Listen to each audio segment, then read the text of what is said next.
In your experience and through all the work that both of you have done, what are some ways practically as you're working to rekindle physical and emotional intimacy fully?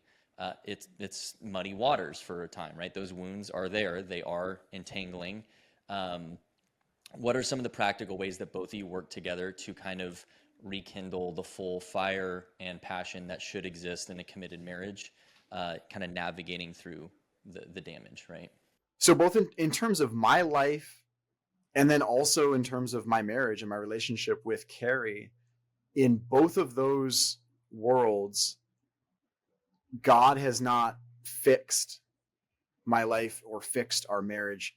The way I think about it is God like stripped those things down and then he rebuilt new versions. Even though we were never divorced, we never lived at separate houses. Like that's a lot of people's story. That's not ours.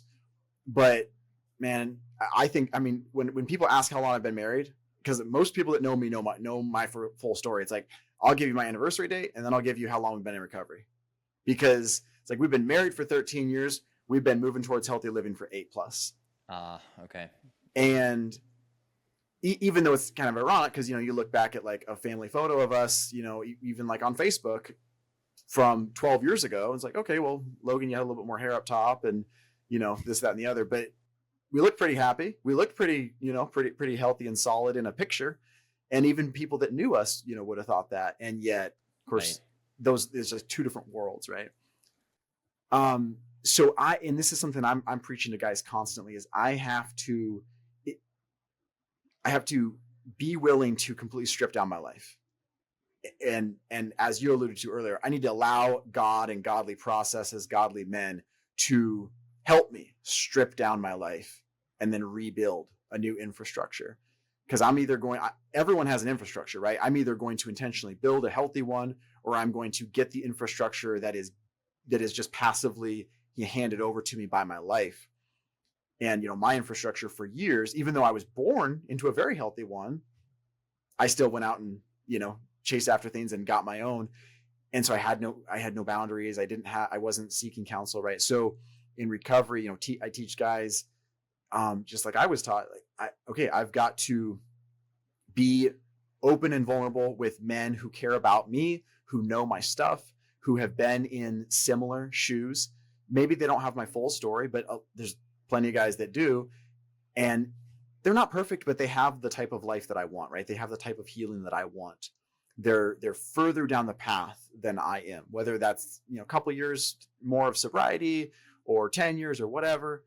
And surrounding myself with guys like that and constantly accountable for my life, not just sexual temptation or bad decisions sexually, but how I'm dealing with stress, how I'm dealing with anger, with frustrations with my kids, with my wife, just how I'm dealing with life and what life throws at me. So, accountability is a hot buzzword, but like what it actually means, that I have to have a very holistic and deep version of accountability in my life. And with my marriage, I have to be completely open with Carrie. Now, Yep. part of recovery for us is her understanding that, this is my mentor, his wife mentored my wife, Carrie. And so like she worked with Carrie early on and helping her to recognize like, there's a lot of stuff she can't control. What can she control? Right. She Right. can't fix me. She can't stop me. She can't, but she can control how she responds. But then also, like asking questions. There was not Carrie's job to ask me, have I been struggling that day? Right. Or like men are going to know that stuff. People are going to know that stuff. It's not that it's a secret, but Carrie's not my accountability partner. Exactly. Because otherwise Yeah. it's every time I tell her I'm struggling with temptation, I'm at the bank and I'm trying, it's like, that's like another knife to the gut. Right. It's almost another addiction at that point where your she's your hit now. Right. Like jumping on your wife becomes your hit. Well, and it could be even something that from my end could be a healthy thing in the sense that I'm trying to be accountable, I'm trying to put it out there, Hmm. but it needs to be going to a proper place where somebody who can deal with that kind of news, Yeah. somebody, like my mentor, another guy who can go, okay, yeah, you're struggling to do this, or you know what, this ad came up and you looked at it for a couple seconds before you bounced away. You should like, okay, and they can deal with that. And they're not going to Yeah. be triggered by it like the way that my wife would in pain. Yep. So I guess what I'm trying to get at is just in both of those cases, in my marriage and in my life, I can't tweak how I'm doing life. I have to go scorched earth. I've got to Right. basically tear it down and tear my routines down and just what I'm used to doing. Like that was when I say voluntary house arrest, that's not a joke. Like I had a lot of freedom stripped away, but and my mentor would always remind me, those freedoms were stripped away for a while so that I could have actual freedom for the rest of my life. And that was Right. not something that it was overpromised. Like that was absolutely what went on to take place. Yeah.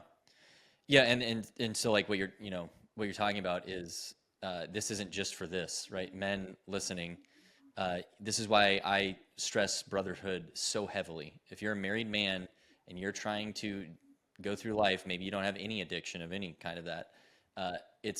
It's stupidity. You are setting yourself up for failure, and you're probably hurting your wife unnecessarily for exactly what Logan was talking about, where you need a company of guys around you who are going to be in your corner in all of the ways. Sometimes it's accountability, sometimes it's support.